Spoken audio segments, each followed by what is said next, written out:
two documents published by the International Association of Chiefs of Police and the Law Enforcement Legal Defense Fund, and a written statement from the Council of State Governments. Without objection. I'd like to now bring the witnesses on one by one. I think I need to swear folks in. Why don't we stand up, Kevin? And the witnesses at home, please stand in your bedroom, living room, wherever you are. Do you affirm that the testimony, please raise your right hand. Do you affirm that the testimony you are about to give before this committee will be truthful, wholly truthful, and nothing but the truth, so help you God? Thank you very much. And with that, we're going to bring on the first witness. The first witness will be Major Martin Bartness, the Commander Education Training Specialist at the Baltimore Police Department. Good morning, Committee Chairman Booker, Ranking Member Cotton, and distinguished members of the Subcommittee on Criminal Justice and Counterterrorism. My name is Major Martin Bartness, and I am a 24-year veteran of the Baltimore Police Department, where I currently serve as the Commander of Education and Training and lead the Crisis Response Program. I'm also a Bloomberg Fellow at the Johns Hopkins Bloomberg School of Public Health.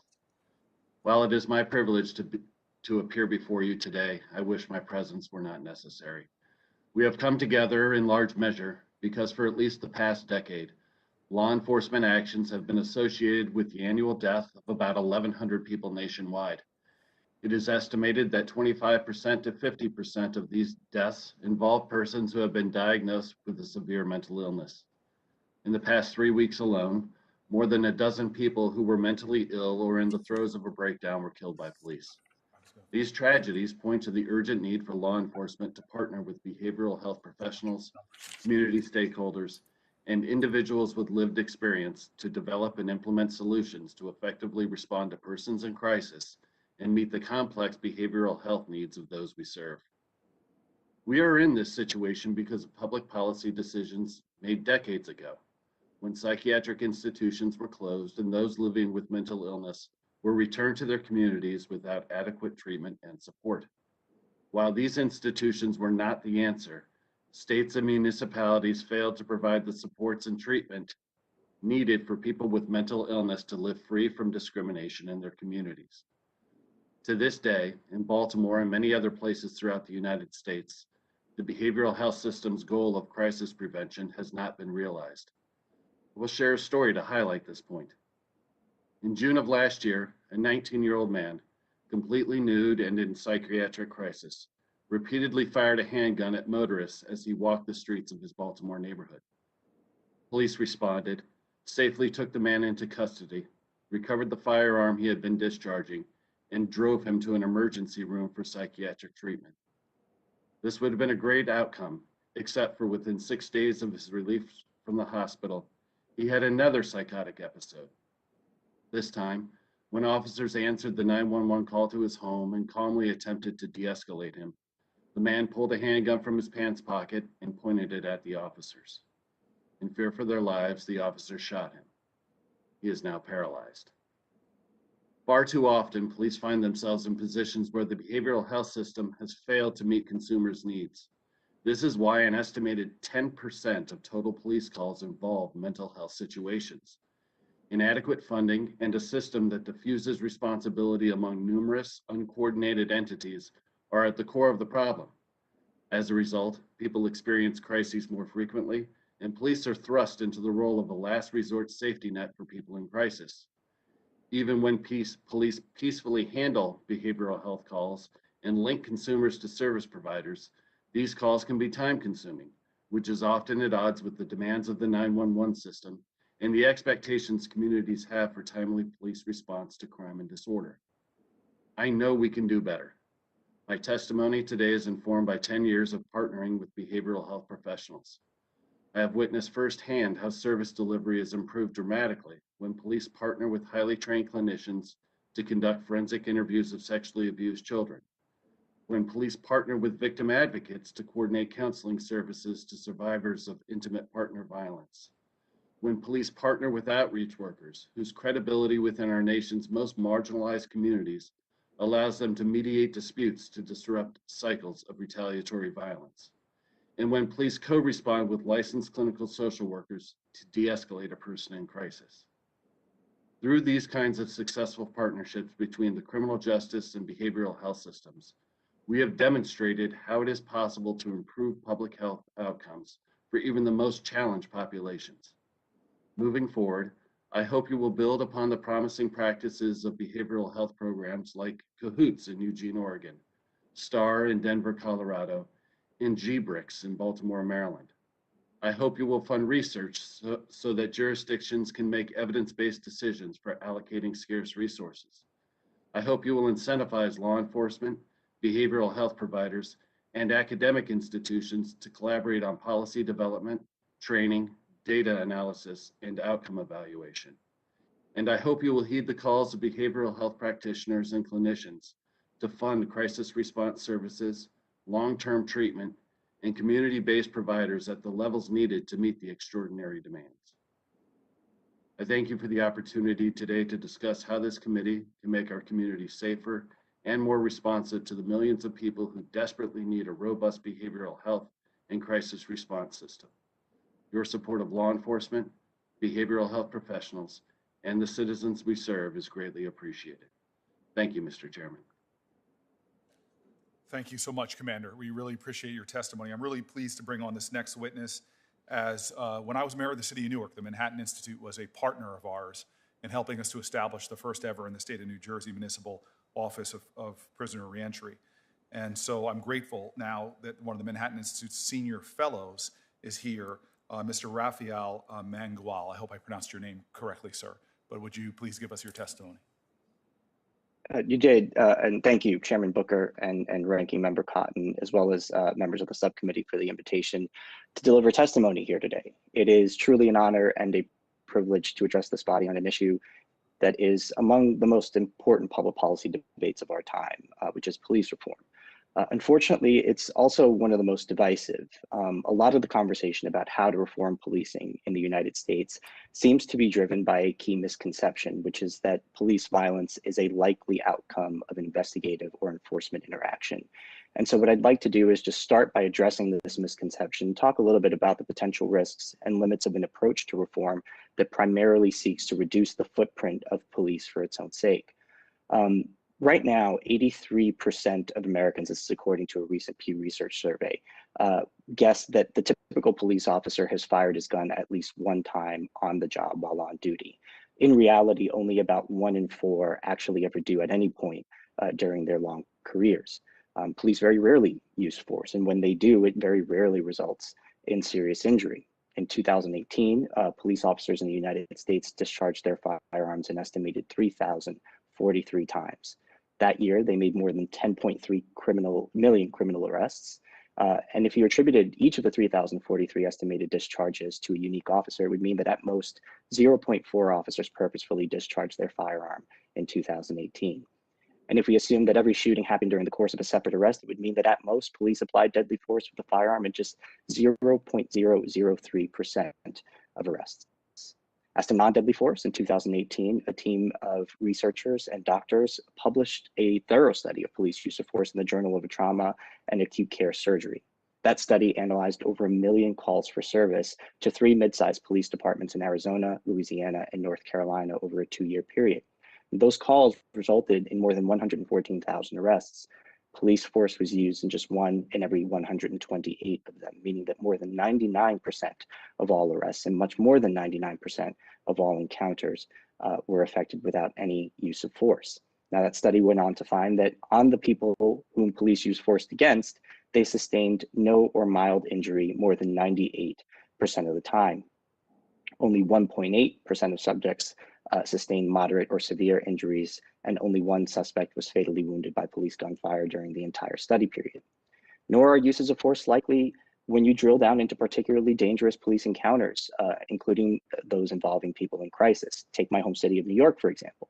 In 2020, the NYPD responded to 161,278 911 calls for persons in crisis, yet the department recorded just 42 firearm discharges that year, including off-duty shootings, the vast majority of which did not begin with crisis calls.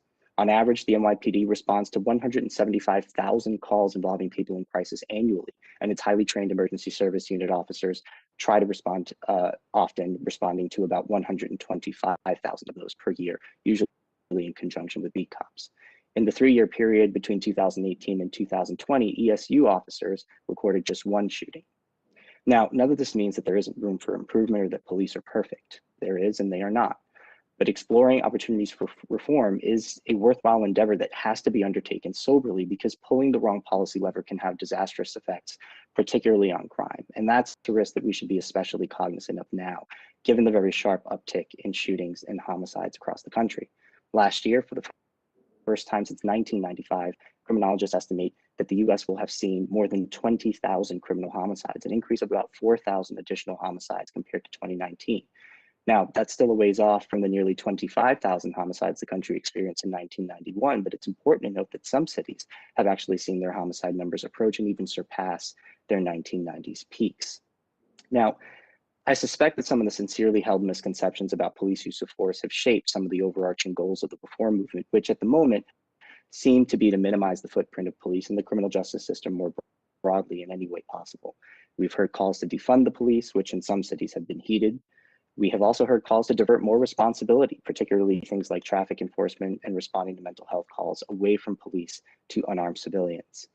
On the mental health front, there is some evidence to suggest that we should continue to invest in efforts to augment the police by deploying civilian crisis intervention teams to calls involving people in crisis. In a report released just yesterday, my Manhattan Institute colleague Charles Lehman reviews some of that evidence.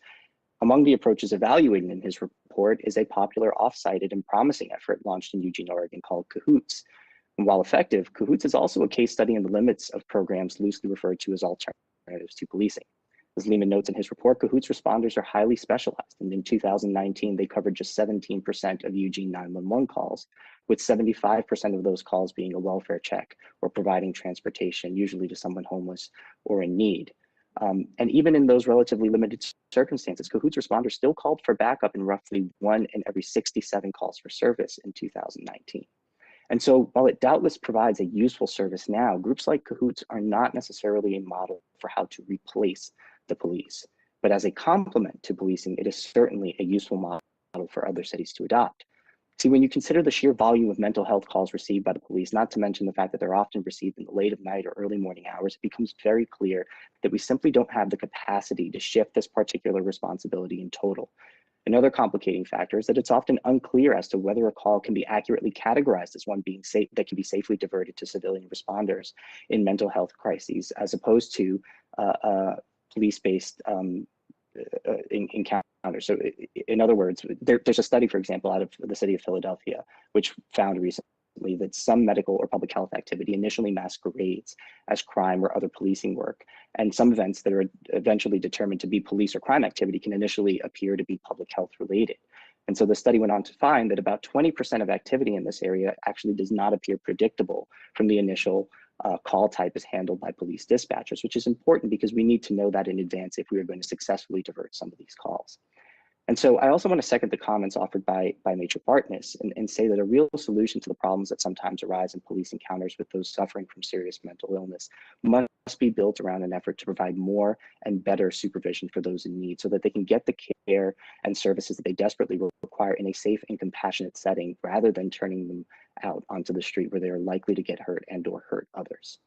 Now, again, none of this is to say that improving outcomes in policing isn't something that we should not pursue with vigor. It is. But while reform is a worthy pursuit, it cannot be allowed to cause us to lose sight of the government's first duty, which is to provide for the public safety. Thank you. Mr. Mangual, that was really incredible testimony. It was so good that I'm considering sending you a tie as a gift. I'd like to now go to Ms. Karis Myrick. Would you please give us your testimony? Good morning, Chairman Booker, Ranking Member Cotton, and members of the subcommittee. I appreciate this opportunity to speak with you today about creating behavioral health crisis systems that are safe and work for all. You've heard my bio, but equally important is who I am as a person. I'm a daughter, sister, cousin, friend, Army brat, African American, and I'm a person who's been given a diagnosis of schizophrenia.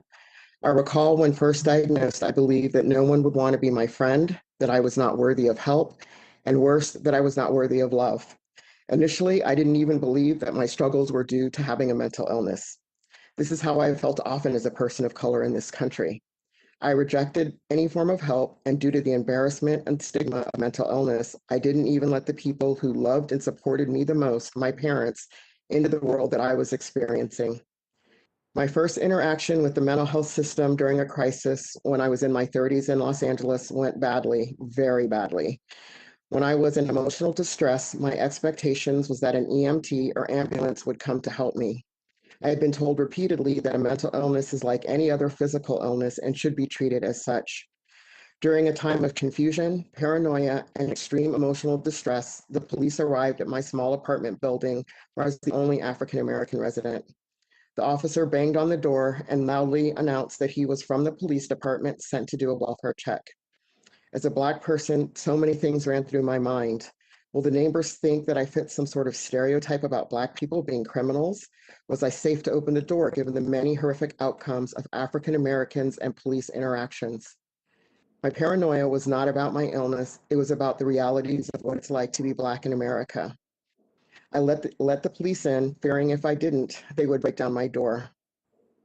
Being deemed a danger to myself, I was handcuffed and taken to the police station, where I was then handcuffed to a chair while they spoke to an African American boy about stealing his grandfather's gun that was on the table in a secure gun box.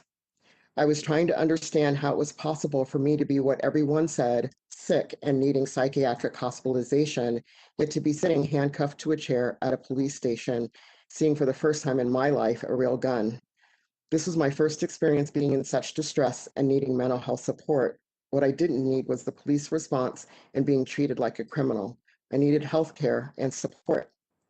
I found what care was all about, asking for help and getting instead handcuffs and being harmed physically and emotionally. From this, I was unwilling to seek the care I needed, especially when I needed it most. All I can think is I'm very fortunate not to have had outcomes, the same outcomes as Miss Maitrice Richardson, a 24-year-old African-American woman known to have bipolar disorder, was picked up by the police in the Malibu area of Los Angeles because it was reported she was acting irrationally. Like me, she was taken to a police station, but sadly for Miss Richardson, she was released from the station in the middle of the night with no car, phone, wallet, or money. Her decomposed body was found 11 months later in the area not far from the station. When someone has a heart attack, stroke, dementia, or even ready to give birth, is this how they're treated? Police aren't the default first responders, it's ambulance or EMTs who are the default. So why do we have police responding to mental health emergency situations when others are trained to do so? Peer support specialists should be part of the mobile crisis response as one of the ways to remove police from the behavioral crisis response equation.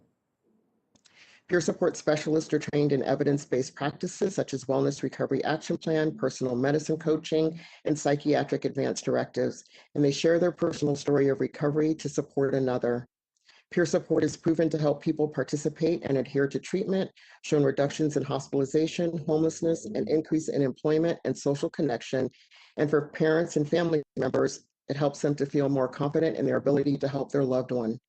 Peer support is cost-effective and particularly valuable in rural and other areas that have been strapped for resources. We need more fully funded peer respite so people in behavioral health crisis have a safe and supported place to recover.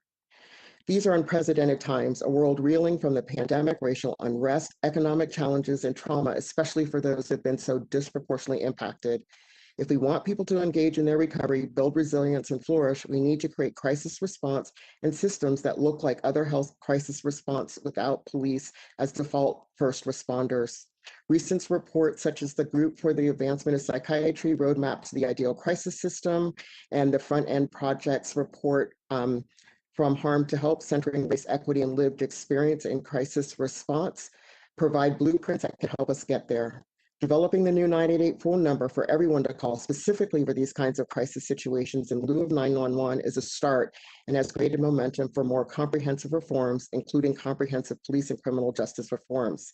Yet without the explicit inclusion of peer support throughout, centered on race equity and lived experience, we may not yield the systems that are most effective and the ones that people want. even as the police have said that they want. This is what we need, and today I ask that we support legislation and robust funding to ensure equity is really equity in behavioral health crisis response. I ask that if we want to move from handcuffs to help, we must work together to ensure the safety of all, including the police, in creating systems that are humane, compassionate, effective, and help people to flourish and be safe and live to their full potential. Thank you, Chairman, for this opportunity.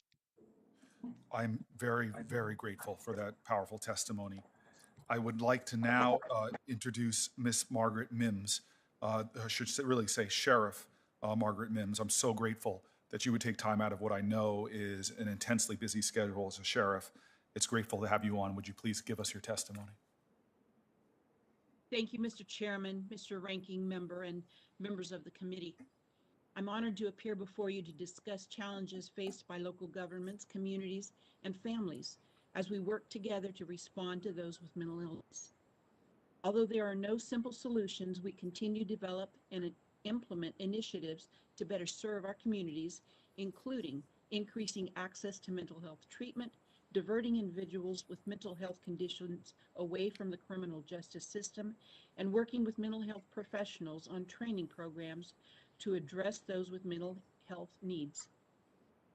Increasing numbers of people with mental illnesses are coming into contact with the criminal justice system. Many times as first responders, we do not know that a call for service may involve someone with mental illness until we arrive. These calls can be very dynamic and in some cases dangerous. In Fresno County, we have had 2 deputy sheriffs killed in the line of duty by mentally unstable individuals who had armed themselves. These calls for service often are repeated, as we often respond to the same location or the same individual. All law enforcement agencies in my county book those arrests into the Fresno County Jail. We have 3 correctional facilities, and our average daily population for March was 2,620 inmates. Of that population, 97% are in custody for felony charges. Only 3% were misdemeanors. For all intents and purposes, we are an all-felony jail. To put this into perspective, this high number of felony cases exists after California passed an initiative in 2014 reducing many felony drug crimes to misdemeanors. In addition to responding to calls, we are working tirelessly to provide treatment to those inside our correctional facilities. In March of this year, 41% of those in our facilities received psychotropic medication for a mental health disorder. Recently, our inmate healthcare services received accreditation from the National Commission on Correctional Healthcare. As we evaluated our system, we learned that many individuals were not receiving care when they were not in custody. No one should have to be in jail to receive mental health service. The Sheriff's Office worked with our Department of Behavioral Health to form a strategy to improve the continuum of care when individuals leave our facilities. Rather than release these individuals out the door, we transport them to a safe location. It should be noted, many of these individuals are homeless, so they are taken to a shelter at one of our MAP points that I will discuss in a moment. These efforts have resulted in strengthening our partnerships, a safer jail release plan, and in the long term, the goal is to reduce recidivism. Moreover, most law enforcement leaders I talk to agree that incidents involving mental health crisis require more than just a law enforcement response. However, the lines are rarely bright, and in many cases, law enforcement response is required to help save lives. Our law enforcement agencies work with our behavioral health department, who provided us with crisis intervention training, which include de-escalation techniques. We have established a crisis intervention team comprised of mental health professionals and emergency medical services to respond with law enforcement so that both safety and professional services can be available during interactions with individuals in need of care. We have also activated a sequential intercept mapping initiative. This is a cross-system approach that identifies location where law enforcement most often comes into contact with those with mental illness. We use the data from this initiative to establish a system that bridges criminal justice and mental health services and minimizes criminal justice involvement for persons with mental illness. Action plan includes creating a county-wide crisis intervention team, increasing treatment of co-occurring disorders, and creating a sobriety center. We are also focusing on discharge and reentry planning to reduce recidivism, in addition to developing diversion tools. We want to continue to expand these efforts, but enhanced response to mental health crisis will require significant increases in training and personnel. Federal support for this would be helpful as long as it does not displace core law enforcement support programs. We should be clear that replacing law enforcement or defunding the police would result in more harm to the citizens that we serve. Depolicing has the same effect. The rule of law is a fundamental principle that must be respected. When laws are broken, our citizens expect an effective response, especially when lives and their homes are threatened. I began my statements this morning by saying solutions need cooperative relationships. A multidisciplinary approach is needed that includes all stakeholders, mental health professionals, public safety, and community-based organizations. I can assure you, Senators, that law enforcement professionals across the nation want to be a part of the solution and at your service to provide any additional input you may need as policy is developed. Thank you. Sheriff, thank you. I'm aware of the enormity and responsibility of your job, so I'm grateful for you taking time to share your testimony and remaining for questions as well. I would now like to bring on someone who's been invoked numerous times. We've heard CAHOOTS mentioned by previous witnesses and others. So I'm very excited to hear from Ms. Ebony Morgan. Would you please share your testimony with us? Good morning, Chairman Booker, Ranking Member Cotton, and members of the United States Senate Committee on the Judiciary. I was asked to come before you today to discuss my experience providing mobile crisis intervention services with the CAHOOTS program of Eugene and Springfield, Oregon. My name is Ebony Morgan. I'm a registered nurse and I work as the program coordinator of CAHOOTS. CAHOOTS is a mobile crisis response team. We respond in unarmed pairs of a crisis worker and a medical professional to calls for service through police dispatchers via police radios. We coordinate with the police departments, our community partners, to take on the appropriate calls and meet community members where they are at. I'm inspired to do this work in very personal ways. My grandmother, Carolyn, was an extraordinarily kind human being who lived with severe and persistent mental illness. She thrived until her passing under the care of my mother, also a nurse. And growing up watching my mom care for her so diligently taught me that people experiencing a mental health crisis are not to be feared, rejected, judged, or punished. They are to be cared for. Someone in a crisis needs de-escalation, respect, safety, and support.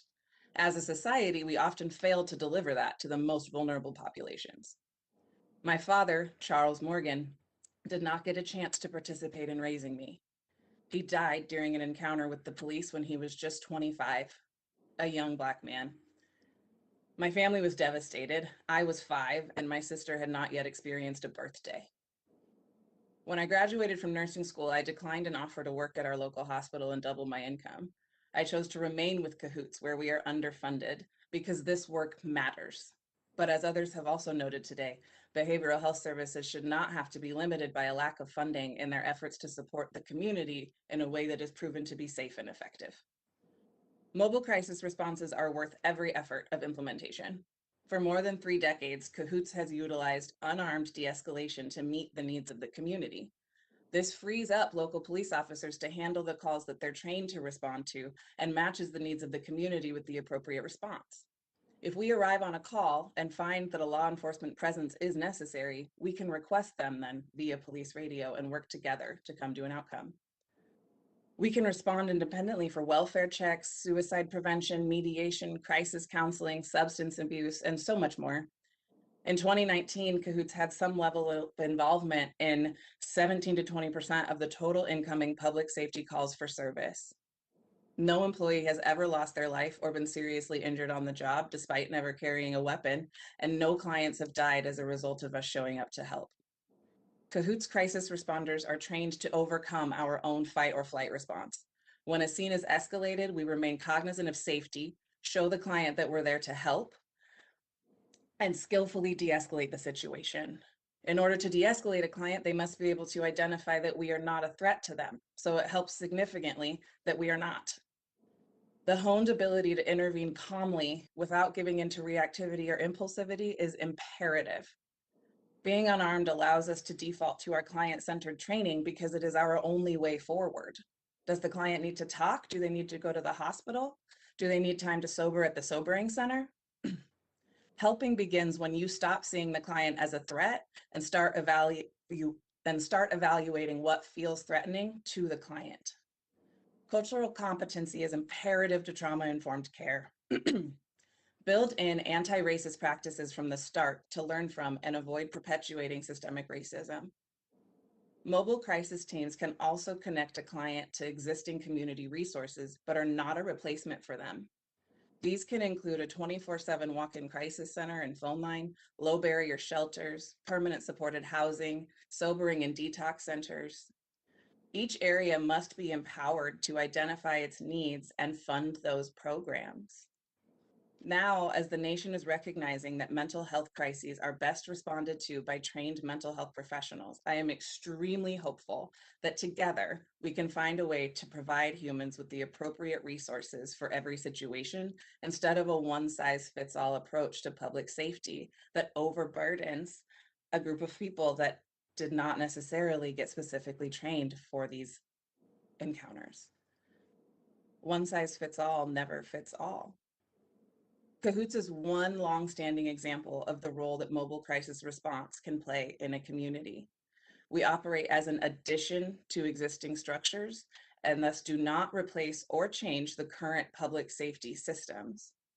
Mobile crisis response, however, is a necessary and logical service to provide to communities.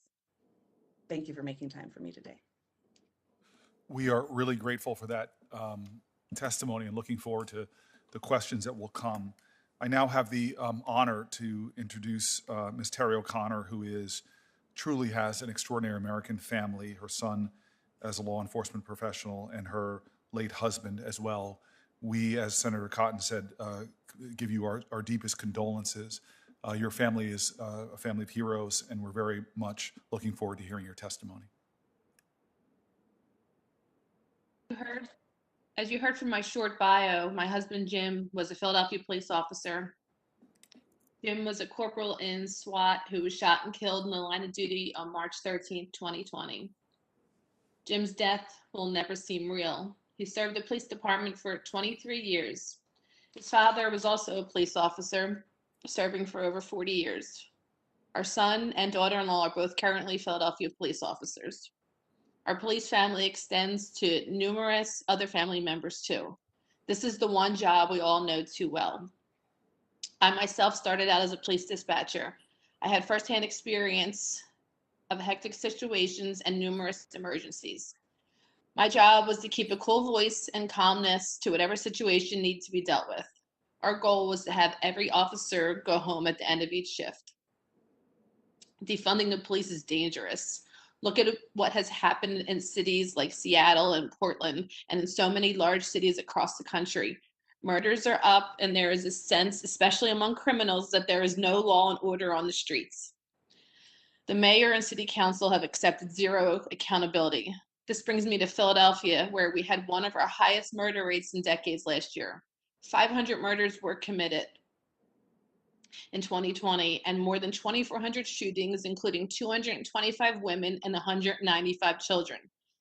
This year, we're already on pace for an even higher murder rate. 4 months into the year, and we have over 145 murders, 440 shootings, and 55 of those shooting victims were children. Philadelphia is a prime example of what happens when police are demoralized and feel the pressure of a no consequences DA like Larry Krasner, along with the narrative that often goes along with the defunding the police rhetoric that all cops are bad. My son has told me that while locking criminals up, they laugh and say that they'll be out of jail in a day or two. The criminals know there are no real consequences here in Philadelphia. My husband's 4 murderers had rap sheets that could go on for days, including multiple violations of probation, drug charges, and gun charges. They all had reduced bail and cases dropped.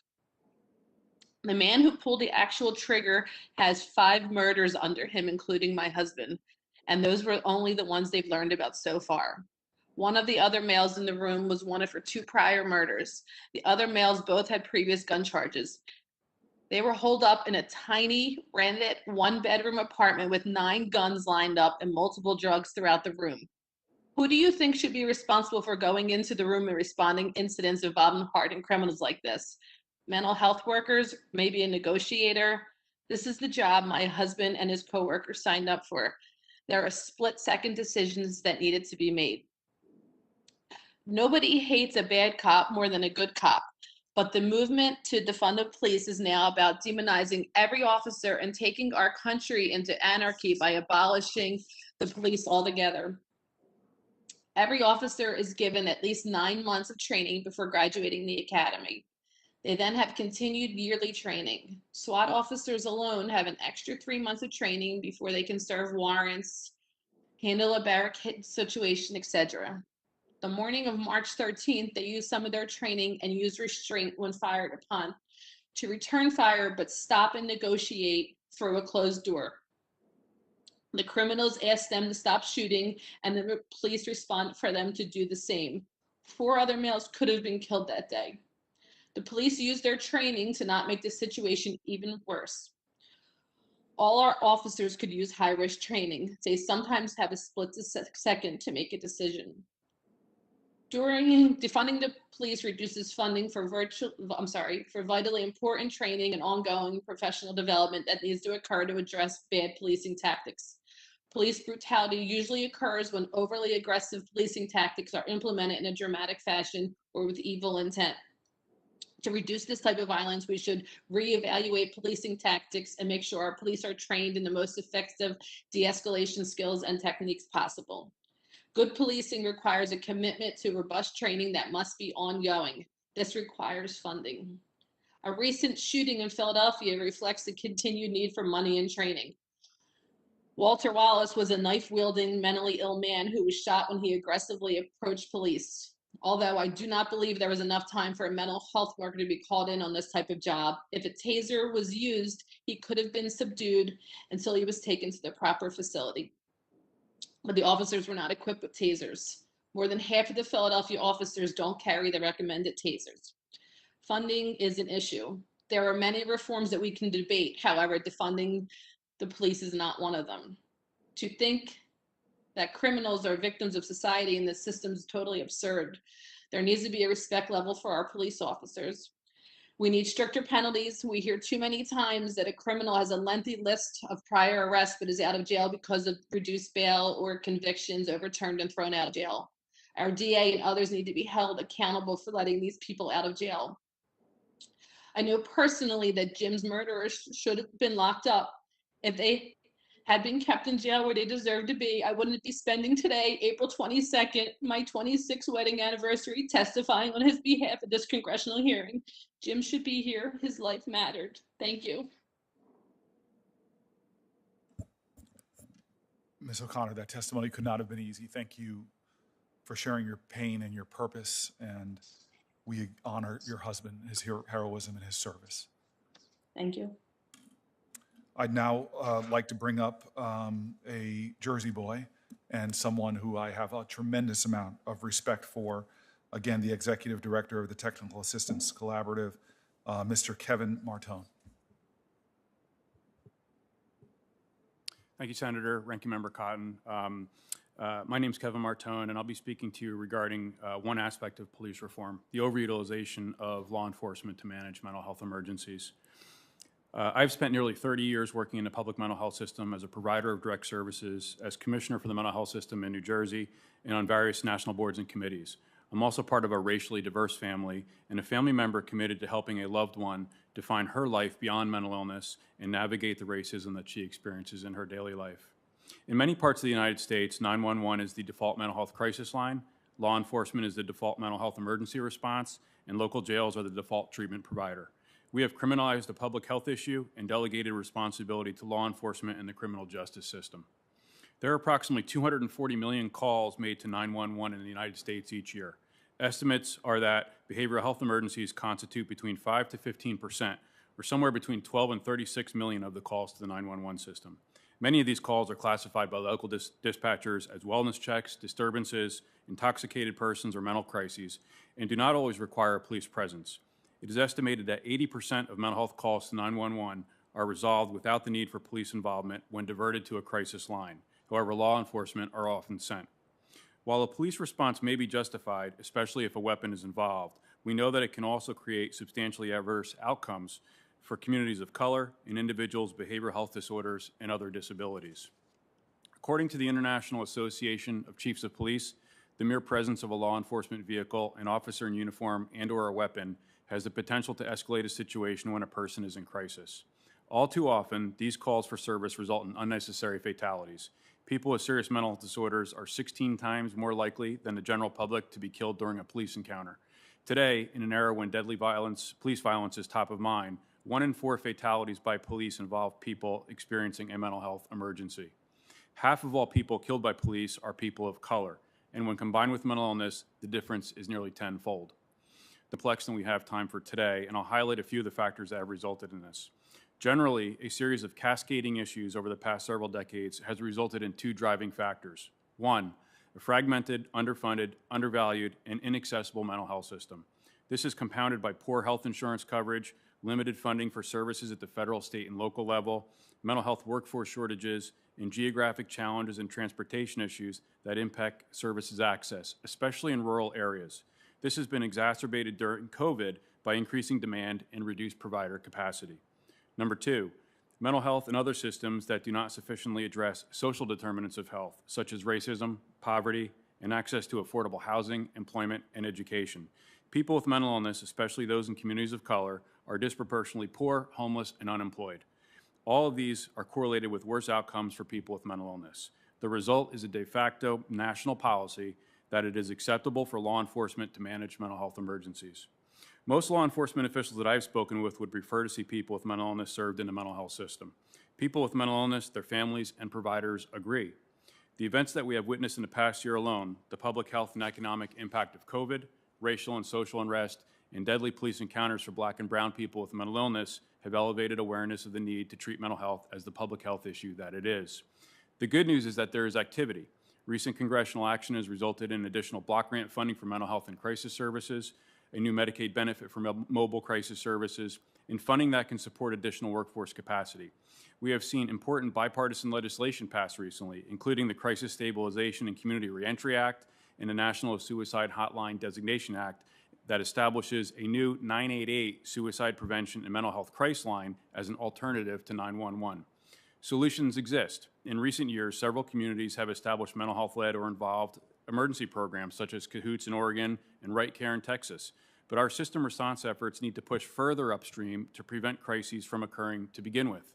Access to evidence-based services like supportive housing, assertive community treatment, specialized peer support, employment supports, children's systems of care, and other approaches exist to serve adults and children in the community, but do not have the capacity and workforce to meet demand in many areas of the country. In closing, to the extent that law enforcement will likely continue to have some role for the foreseeable future in responding to mental health emergencies, at least in situations when public safety is a concern, law enforcement must own reforms for how it responds to people with mental illness, especially those for who those are black or brown. This work should be informed by people who experience mental illness, racial equity and justice groups, and other key stakeholders. And if we are to reduce law enforcement response to mental health emergencies, we must commit to addressing mental health reform and build the infrastructure needed to create an accessible mental health system. And just to note, there are 17,000 police departments in this country. That's a lot. And an underfunded mental health system. If we are to do this one by one, we're never going to get there. We really need a national strategy that funds treatment and services and includes intentional multi-system efforts that include planning and training and design and data collection and research if we're really going to collectively address this issue. One by one is not going to get us there. There needs to be a national strategy. Thank you. Mr. Martone, that was incredibly valuable. And I love the point you made about a lot of our solutions shouldn't be about just simply responding to crisis, but preventing those crises from happening in the first place. There's a lot of wisdom in that, and that last point you made about a larger system to deal with this. Unfortunately, the focus of this hearing today is what should we be doing in terms of the first response. But I don't want to let that important part of your testimony to be lost on Congress about getting a larger national strategy for mental health awareness. It is fractured. There are so many gaps that swallow up so many folks that then perpetuate the crises that we're seeing. So I think that wisdom was worth highlighting. We are at a point where everybody's testimony is really important for the record and for the strategies I think Congress is going to do in a bipartisan way, the Senate. I don't know if my friend and Senator Blumenthal would like to ask some questions first. I'll yield to him. I really appreciate this opportunity, Mr. Chairman, and I just want to say how important I think this hearing is. My thanks to Chairman Booker for bringing us together on this critically important topic. I served as United States Attorney in Connecticut for 4.5 years, and then as Attorney General in our state for 20 years. So I've worked very extensively with law enforcement and police interactions with people who may have disabilities or mental illness or autism ought to tremendously concern us. And I'm sure many of my colleagues have said, as I did, that Tuesday's guilty verdict in the Chauvin trial provides necessary accountability for the murder of George Floyd last May, but it isn't true justice, not for George Floyd, not for any other Black or brown American killed by law enforcement in this country. No single verdict in a single case can eliminate the generations of racial justice, inequality, and inequity faced by Black and brown Americans in policing and across many other aspects of society. There is so much work to do, and Senator Booker has been at the forefront nationally, but also in the Senate among us, reminding us of our obligations to commit ourselves to true justice, equality, and equity. There is a need for real action, real reform, and real change. And I'm very proud to work with him on legislation that can achieve that change. We find ourselves in a moment of reckoning. While Derek Chauvin may have been held accountable for violating his sworn oath to protect and serve, at least 3 more Black and brown Americans were killed by law enforcement in high-profile incidents just in the last month. Adam Toledo, Dante Wright, and 20 minutes before the Chauvin verdict was announced on Tuesday, Ma'Khia Bryant. Something must change. And we in the United States can make it so. So let me tell you one reason why I'm committed to this most important mission. Last October, one of my constituents from East Hartford, Maureen Sorensen, reached out to my office to share her concerns about her son, Curtis. You see, Curtis is 13 years old. He's African American. He's also a person with autism and intellectual disability. Maureen is worried about what would happen if law enforcement were ever to interact with her son.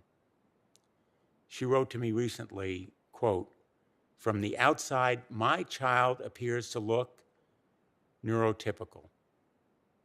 But, quote, there is a delay in processing information, which scares me that an officer will not take the time to understand. Others, without knowing the situation, may see this as being defiant. I do not want him nor any child or adult to be traumatized or lose their life because law enforcement didn't take the time to know how to approach the situation," end quote. Maureen is an incredible mom. She has a task that is unimaginable. for many of us. I have 4 children.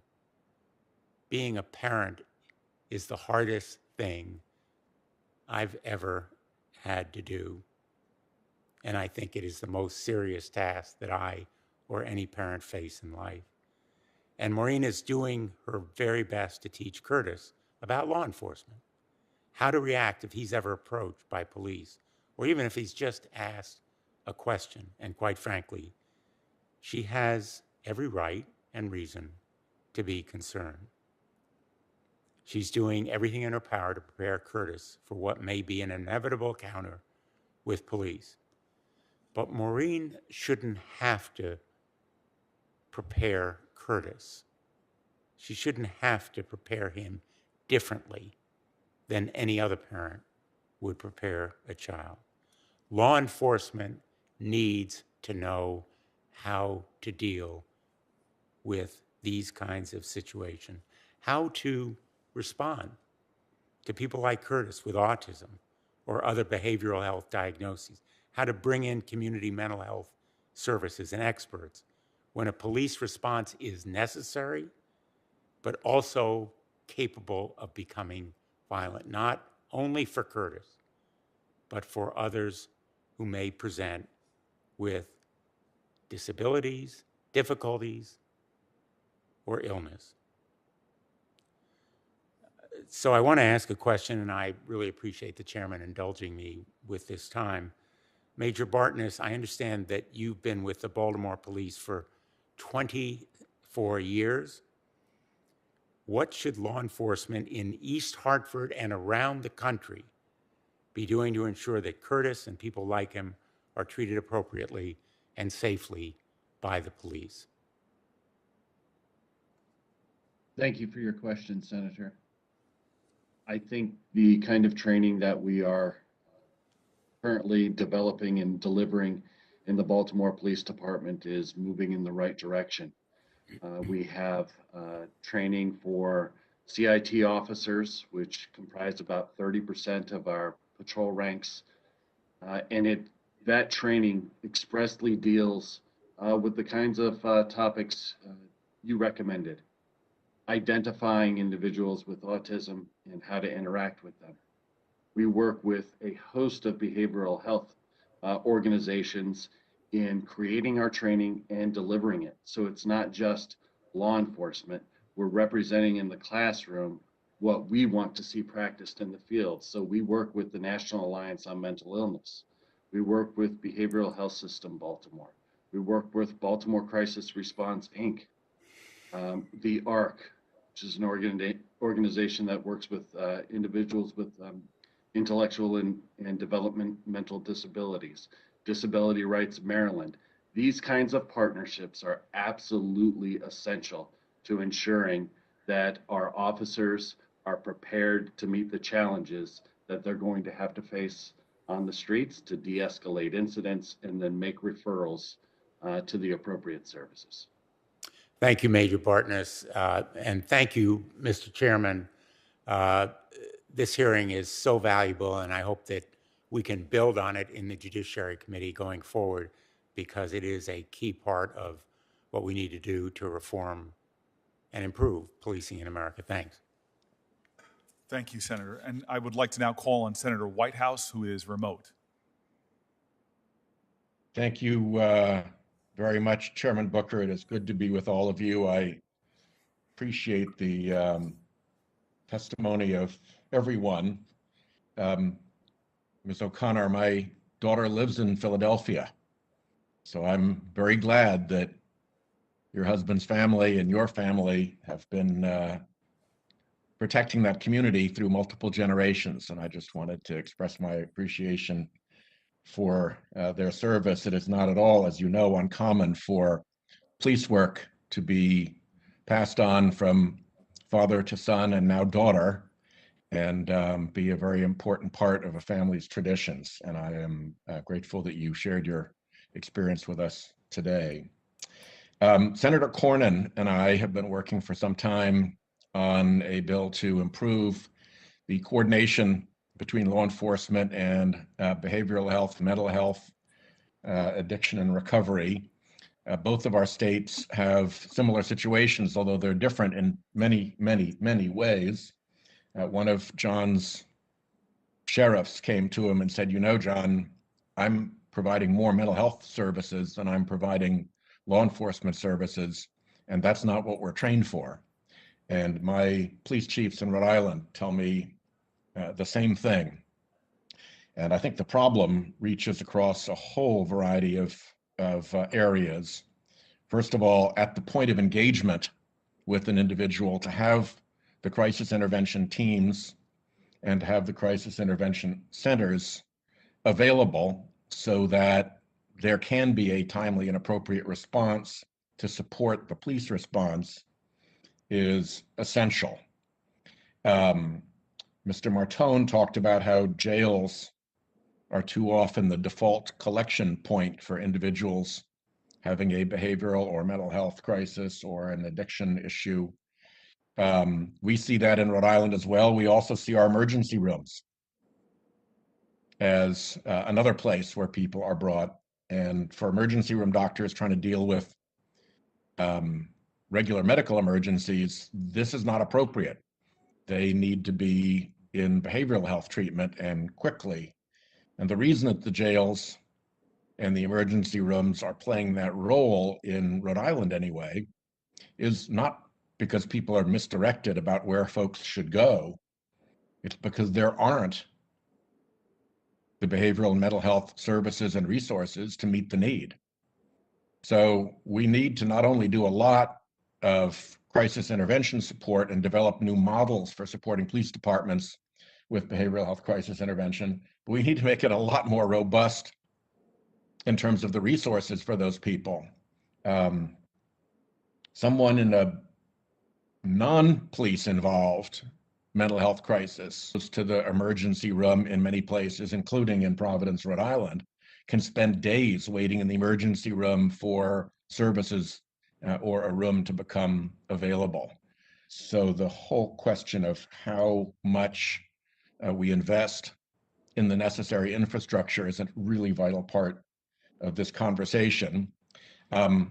I'd like to add that I was delighted to hear Senator Cornyn mention mental health courts, because we're working, our district court chief judge, Judge LaFazia, who was instrumental in supporting the growth of Veterans Court, which stood on the record that the Superior Court had in a program I started when I was Attorney General of having a drug court.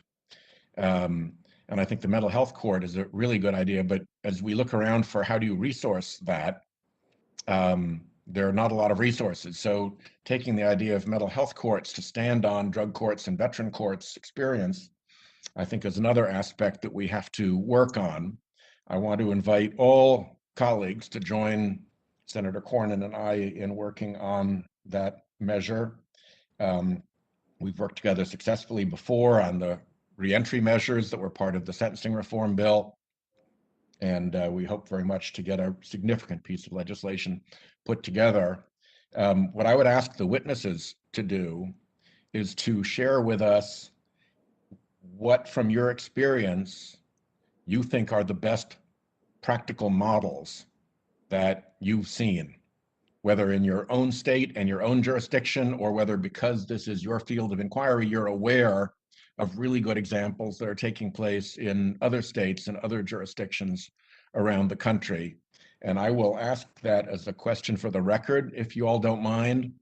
There'll be a week or so after the close of the hearing when Chairman Booker will allow written answers to questions for the record. And if you don't mind writing down a brief summary of what you think are the best examples of behavioral health coordination with law enforcement, or the best way for engaging with this population and successfully dealing with de-escalation.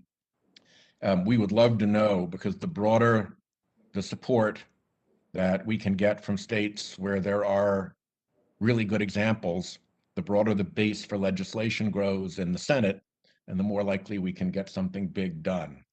So I'll close with that. real gratitude to all of the witnesses, each of whom made a very special contribution to our understanding and to this hearing. And to the extent you wouldn't mind supplementing that with a list of what you think best practices are out there, I think we'd be very grateful as we pull this legislation together. Chairman Booker, thank you for this terrific hearing, and I will yield back whatever time I have remaining. Senator Whitehouse, I'm grateful for your comments and the work you're doing with Senator Cornyn. I think there will be a lot of rich contributions from the witnesses in hopes that we can work with you two to make that bill something that it goes a long way into covering what a lot of our witnesses are saying is urgently needed. So we appreciate Senator Whitehouse's leadership. I want to jump in. If there's no other Democrats online, none, then I will just jump in myself. I want to just first jump to Ms. Morgan. There was a little bit of a shadow cast on, I think, the work that CAHOOTS does and some of the testimony. And I'm wondering, could you just give us a characterization? How many incidents does CAHOOTS respond to each year?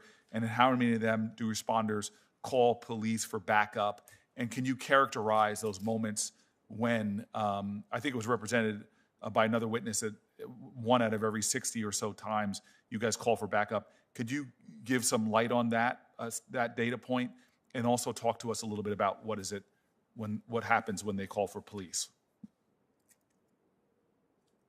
Absolutely. So the total amount of calls we were dispatched to in 2019, which is our most recent data, wound up to be about 17% of the calls, or just over 17,700. On those calls, we requested police backup about 1.5 almost % of the time. It was 311 out of that 17,700. And of those calls that we did call for backup, the 311, we called for code 3 cover, which is lights and sirens, about 5% of the time. So it is very. Could you be more explicit with code 3 coverage? Just explain what that means. Yeah. Code 3 coverage means that in that exact moment, we believe there's an imminent threat to someone, ourselves, the client, a standby, that we're going to need a police response for immediately. So part of what makes this program work is that we have that access by carrying the police radios. If a situation either escalates or is a situation that came to us but is appropriate for a law enforcement response, we can request them and they can come quickly. What might have us determine that we need a law enforcement response is typically going to be safety related. It's going to be, we are a consent-based program because we don't have the authority of law enforcement to take anybody's rights away. So people can choose to engage with us or not. If they choose not to, but are not behaving in a safe way, we can't just let them be unsafe. And that is where we might end up bringing in law enforcement. So it's safe to say it's a fraction of the time, 1.7%, you call for police, and a fraction of that is because of imminent harm or danger to other people. Correct. Got it. Can I I want to move on for you in the limited time that I have. Can I, Mr. Mardone, you again, I just find your perspective on this so valuable about the larger crisis in America that we do not have a mental health care system that in any way meets the challenges we have. And it is a crisis of empathy, it's a crisis of compassion, it's a poverty really of our ability to love one another in a substantive way and protect ourselves. Clearly our lack of doing it isn't just a harm to the mental health the person struggling with mental health, it's a harm to all of us. It's a self-inflicted wound. So can I just ask you, I'm just trying to figure out ways to build upon your testimony in terms of really good guidance about what we should be doing. So when you work with states and local governments, what resources are there that they most frequently request? Like what are these professionals that are supposed to keep us safe saying to you that they most need?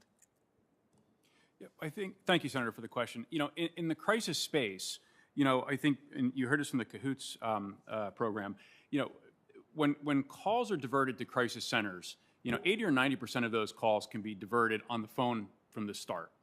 And then those that can't be diverted often then go to a mobile response program like CAHOOTS, or in many different states have different types of mobile response programs. And then when mobile response programs engage a person, they then can divert a person from more restrictive settings like law enforcement or emergency departments. They can divert people to linkages with outpatient services and things like that. And what we hear in the crisis space is, yeah, we may have a program in Eugene, or we may have a program in, some state that's, there's one in a county for 1 million people, and the problem is there's not enough capacity, right? So when we think about the capacity for call centers, we have the new 988 national hotline that's going to be stood up. We need to make sure that there's enough capacity in those systems to sufficiently handle calls that may be, instead of going to 911, go to 988, or maybe triaged from 911 to 988. And we need enough resources so that we could stand up a sufficient mobile capacity so that, police can respond right away, right? Mobile crisis teams, if they can't respond in a very short period of time, it's going to just default again to the police response. So mobile response programs need to have that capacity. And then there needs to be sort of that next step beyond mobile, right? There needs to be crisis stabilization programs or drop-offs or a mental health program that can receive that crisis and then begin to serve that person. All that trying to divert a person back upstream and away from the law enforcement system. So I'm going to give you just cogent quickly as you can, because you're going to be asked this in writing by Senator Whitehouse. You are now the better looking, more haired senator from New Jersey. 3 things that you would want to get into the bill. Give it to me real quick. 3 things. I think we need additional federal Medicaid dollars to match state dollars so that we can provide enhanced capacity to provide these services out there. There's some of that. I think we need more linkages to upstream services. Some of that is state funding, but a lot of it, again, is Medicaid matching dollars. Some of it also, frankly, is rapid rehousing, access to housing, right? Many of these folks are homeless, right? We need rapid linkages to housing situations for folks as well, because so much of this is tied to that, Yeah, that's my experience as well. That's really insightful. I'd like to jump to Major Barton. Again, thank you for your incredible service and leadership. So building on some of the things we've asked before with CAHOOTS, tell me this: does responding to calls involving people in crisis or with mental illness divert law enforcement resources? In other words, is this crisis a drain on your ability to focus your department on other areas where you could help better keep people safe? Thank you for the question, Senator. It absolutely is. As I indicated in my testimony, and Mr. Martone, I believe, also indicated, the very significant percentage of 911 calls coming into law enforcement, somewhere around 10%, is substantial. And that is time spent away from addressing more traditional matters related to public disorder, crime, and safety. And these kinds of calls, to be handled properly, are not disposed of quickly. Police officers we're very intentional about this in educating our officers to spend time with consumers on these calls because we don't want to have to continually come back. We want to do our very best to link them through to community-based services, and so we connect them with the crisis hotline at our crisis response center, and we really endeavor to get these folks the treatment that they need. The reality is, as Mr. Martone stated, the services are not there to meet the demands of the population. I really appreciate that. I want to jump to Ms. Myrick really quick. One thing we haven't talked too much about is peer support, peer-to-peer, and how powerful that could be. Could you just give me really quickly, why do you think peer support is so important in behavioral healthcare, and generally, what function does it serve? Sure. Thank you for the question. And peer support is essential, is all I can say. The first time I met a peer who looked like me, it was the first time I thought, okay, wow, I can really get better. Somebody who'd been through what I had been through.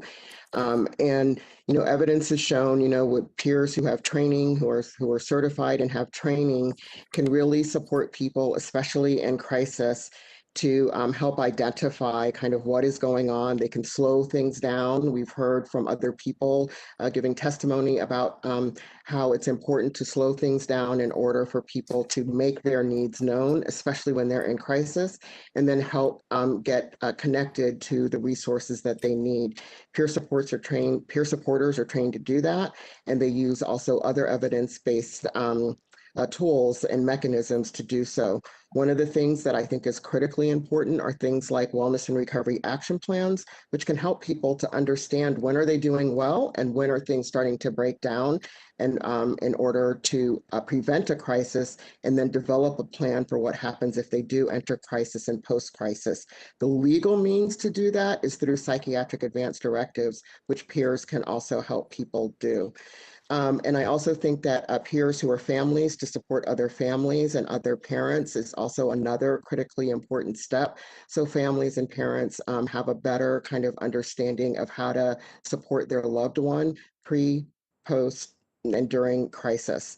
So, you know, having peers on mobile crisis teams, being able to meet people where they are, possibly support them in the field, having them as part of the 988 workforce response also is, 988 is the number people can call when they need support, where they can take the time on the call to help with some of the triage and work with people immediately is another way that peer supporters can be used. And lastly, we've heard people need places to go. It might be fine that you can get the crisis team there, but what about where the people go if they need someplace safe to go but may not need hospitalization? Peer support is totally underutilized, totally underfunded, and if there were more peer support respites where people can go and have peer support 24/7 and get that space away from possible crisis that is contributing to their mental health distress is critically important and needs to be part of the mental health crisis response ecosystem. That is excellent. And it also resonates some with the point from Mr. Martone about the power of supportive housing with people that are there. Senator Cotton, who had to attend to business on the floor of the United States Senate, is back. We're going to, just so folks know, he's going to give his questioning. Then we're going to go to Senator Padilla. And then I think we're going to end at that point and wrap the hearing. So I appreciate the patience of the witnesses, and I'm honored to turn over to my ranking member, Senator Cotton. Thank you, Senator Booker, and thanks to all the witnesses for your patience. As Senator Booker said, we are all at the mercy of the Senate floor schedule, but I know that all of our colleagues on this subcommittee have taken a great interest in the subject and very much appreciate your appearance here. Ms. O'Connor, I'd like to start with you. What happened to your husband is a tragedy, especially because it was so preventable. If it wasn't for the criminal leniency efforts in Philadelphia that released dangerous criminals over and over again, we wouldn't have your officers like your husband repeatedly facing the same kind of dangerous arrests. You mentioned in your testimony the extensive training that he received throughout his career, including high-risk training. You also come, as you testified, from a law enforcement family. Do you find that improving training available to officers helps to protect not only the officers, but also the suspects they encounter? I think that the training is necessary. My time as a 911 dispatcher takes me back to there's just not enough time when these calls come out. They need immediate response. I don't know how long it would take to get a mental health worker to show up to a situation. I feel like the police are always going to be the first one to respond, and then maybe they can go from there and decide, they can get a mental health worker in. But I couldn't get somebody to come out and change the lights on the corner for 2 days, or if we needed a tow truck to come, it could take hours. So my concern would be how long it would take to get someone out there. So the police, they need the extra training as much as possible, because they're probably going to be the first ones to deal with the situation at hand immediately, and they can assess from there. But the response time, it's not realistic. In your experience in law enforcement and your husband's and your entire families, when budgets are tight, and especially when budgets are cut, is training often the first thing that gets cut? I would say so. Yes, definitely. They have to. It's just unfortunate that's the way things are going to happen. And also, right now in Philadelphia and probably across the country, the police officers they're low. People are retiring, and they're not joining the academy right now. All of it, we're in trouble. Our numbers are really too low because of the concerns of not having the support and overall defunding the police. And they are who is going to be called first in any situation. If you need help, you are calling the police. They need to have all training possible in many different situations. Thank you, Ms. O'Connor. I want to turn to Sheriff Mims. You said in your testimony that 97% of the inmates in your jail are there on felony charges, implying they've committed pretty serious crimes. A large number of those inmates were also receiving some sort of medication for a mental health disorder while in your jail. Is it fair to say, then, that a significant number of the serious criminals you encounter also have mental health issues? And would it put mental health workers and possibly bystanders in danger to have only a non-police response to these incidents? Yes, Senator. A large number of our calls for service do involve those with mental health services or mental health illnesses. So, and of course, the concern is we have a dual diagnosis going on. Not only do they have criminal behavior, they have the mental health behavior, as well as maybe a substance abuse issue. And these are calls, for instance, that I testified to that are very dynamic. They enroll very fast. And law enforcement do come into contact very often with those that are mentally ill and have to take enforcement action because of the crimes that they committed. For example, the 2 deputies that we lost in the line of duty at the hands of an armed mentally ill person.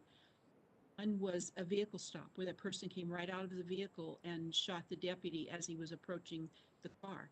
The other one was a burglary in progress, where we don't know that the person that is involved in this also has a mental illness.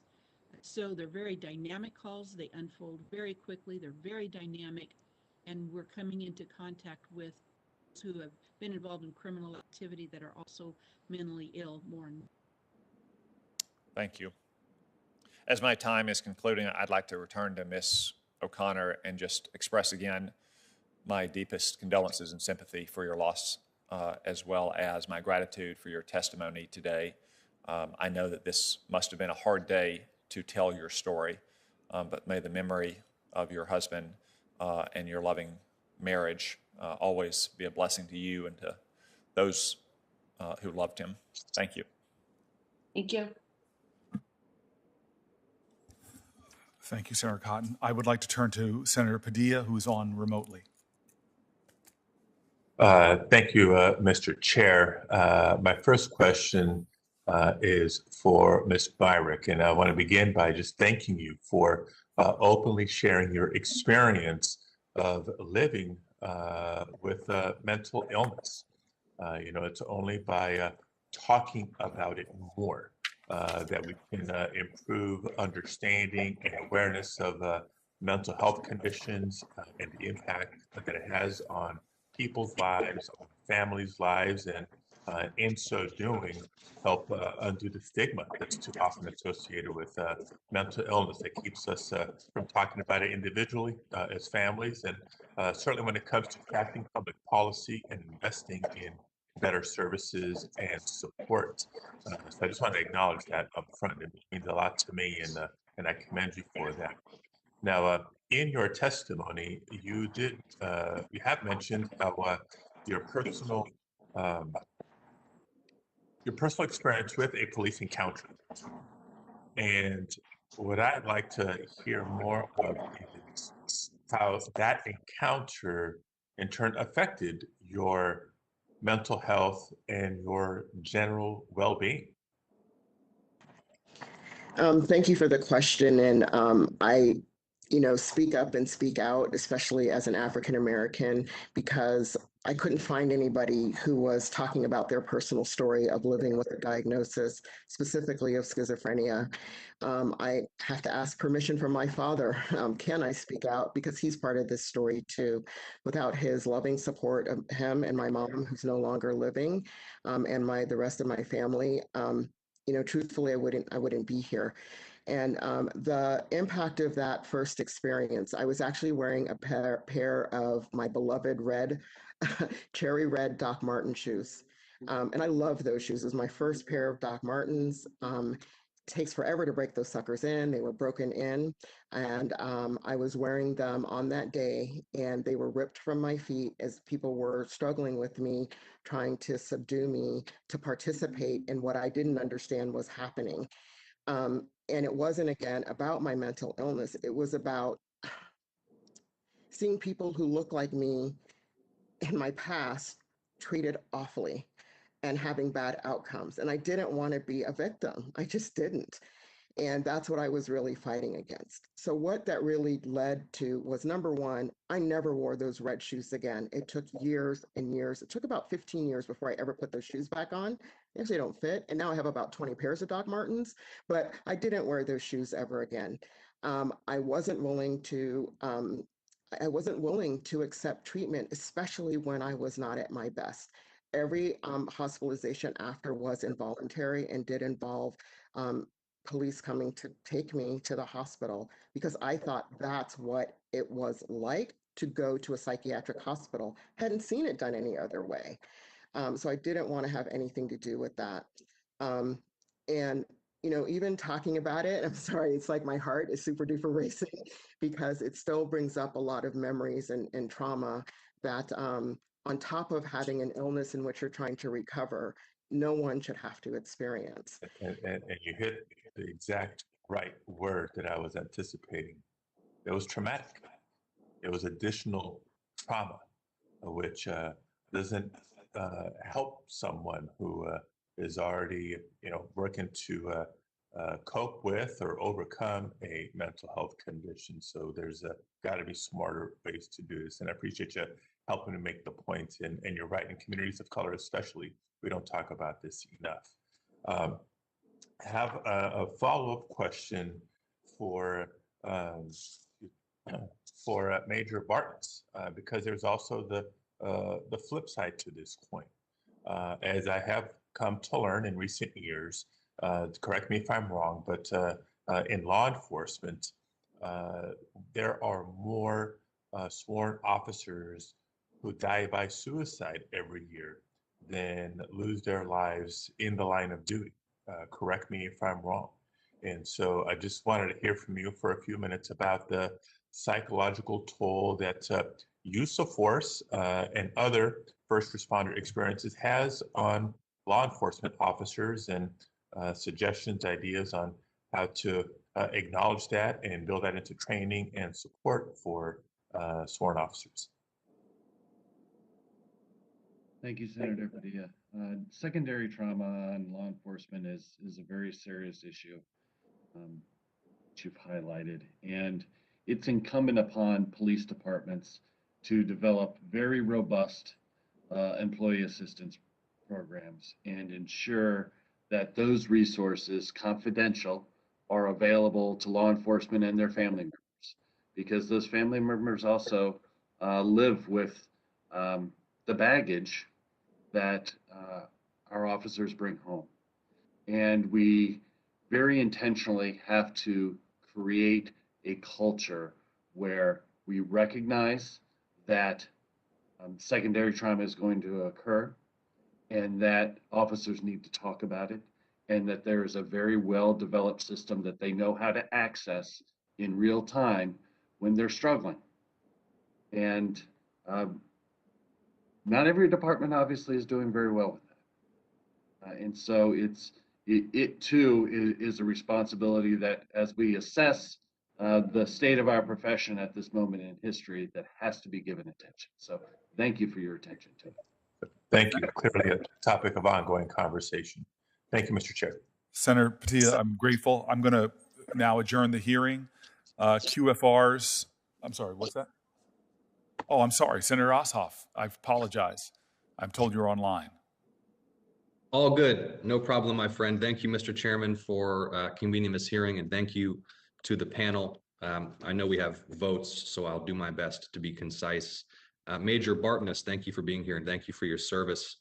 In response to an increase in mental health-related emergency calls during the pandemic, Brookhaven, Georgia, a small city, pioneered a co-responder crisis intervention system. The mayor of Brookhaven, John Ernst, said that this has helped to de-escalate situations involving individuals suffering from mental illness who may be involved in contact with law enforcement or calls to 911. I'd like, Major Bartness, for you to comment on how co-responder programs like the one in Brookhaven, Georgia, might help to de-escalate such interactions and ensure that neither public safety nor the safety and health of those suffering from mental illness is jeopardized when police and law enforcement and emergency services respond to such calls. Thank you, Senator. I think the co-responder model is outstanding. We have it here in Baltimore. The challenge we have is that it's not large enough. It is operational 7 days a week, but only 8 hours a day. And it is one team responsible for the entire city of Baltimore during that 8-hour shift. So it's a licensed clinical social worker paired with a highly trained CIT officer. And they respond to some of these most acute calls for service. What it does allow us to do is what Ms. O'Connor rightly pointed out earlier, and that is, as these calls come in with an officer in the field able to immediately respond, they're able to get there quickly. They don't have to wait an indeterminate amount of time. But in order to do that, to scale, there has to be more funding for these teams. They're fantastic. They play off each other's skills. They de-escalate, and then they refer to community-based services and case management to get these consumers who need the help. Thank you, Major Bartness. And Ms. Myrick, I'd like to ask you a couple of questions about necessary investments in mental health services in Georgia and across the country. And first of all, to be clear, I've not seen any evidence that people suffering with mental illness are any more likely to commit violent crime than anyone else in the population. In fact, according to the National Alliance on Mental Health, they are not. And indeed, studies have shown that those suffering from mental illness are in fact much more likely to be victims of violent crime. We also know that, at least according to some research, that individuals with untreated mental illness in particular who do come in contact with law enforcement in emergency situations are more likely to be killed in the encounter. And I'd like to hear from you, your view on the importance of increasing our national investment in mental health care services and what kinds of social services in particular you think are neglected or lacking, generally speaking, across the country. Sure, thank you. And, definitely since the institutionalization, mental health care services and community-based services have never been fully funded. They're woefully underfunded. And in order to kind of bring up I would say, an ecosystem of support for people that move through the continuum of their health and wellness, which includes times of when people are in crisis, we need to look at the system as a whole system that also interacts with other social services and systems such as housing, employment, physical health care, mental health care. Most people with mental health conditions, especially serious mental illness, want everything that anybody else wants. Most importantly, they want to work. And many are told, like myself, to go on disability, which impedes sometimes your ability to go to work because of how the system of SSI and SSDI work. So if we had to fund, like if we could fully fund a system, I think the system would include well-trained behavioral health professionals. It would include peer support and family support. Family support for adults with serious mental illness is not fully funded. It is funded for parents who are peers to other parents. It would include things like peer respite as well as family respite. We haven't even talked about family respite. Those don't even exist, but families sometimes also support 24/7 to support, help support their loved ones. Other things I think that are critically important are mobile crisis teams that do include a behavioral health professional and a peer supporter in order to be in the community, and also community supports that are sometimes not even part of the system, because sometimes people won't go to the mental health system, but they may go to their church or their barber shop. How do we place people there that can be helpful? The other things that people need, as Kevin Martone pointed out, most importantly, if you don't have a house, how can you participate in treatment and do that with any kind of consistency? Housing is critical. Housing is first. And for people with both mental health and substance use disorders, I think there need to be better partnerships across jurisdictions, including criminal justice and police systems, in order for mental health, criminal justice, and police to work far better together. And lastly, oh, I had another one and I forgot it. There's like so much. So I think that'll give you your list. Thank you. Thank you, Ms. Myrick. And Major Bartness, my time is up. I'm going to ask you for the record to respond to a more general inquiry. I've asked this of the FBI director. I've asked this of nominees for senior positions at DOJ, as well as in discussions with leaders in Georgia about the increase in violent crime that we've seen nationally over the last year, particularly during this COVID-19 pandemic, and its causes, how you've responded in Baltimore, what you assess to be the factors driving the increase in crime. We've seen a significant increase in the murder rate in Atlanta. We've seen a higher rate of violent crime in Columbus and in other parts of my state. I know it's a national dynamic, and so I will be submitting to you for the record, Major Bartness, an opportunity to present your analysis to this committee of what's causing this increase in violent crime. And I thank you for being here. I thank all of our witnesses for your testimony. Mr. Chairman, I yield. Thank you very much. I agree. I want to give a lot of gratitude to all the witnesses who've been here, who shared such essentially important testimony. This is a crisis in our country, and this is a great hearing where we've talked about solutions. I apologize, the floor vote is expiring, so I am going to sprint and run, but I will remind everybody that questions for the record are due in 1 week. The hearing record will be open for 1 week for statements and letters or any other contribution that the incredible witnesses want to make to the constructive work that the United States Senate and especially the Judiciary Committee has before it. So thank you very much, everyone. I appreciate it, and have a good day.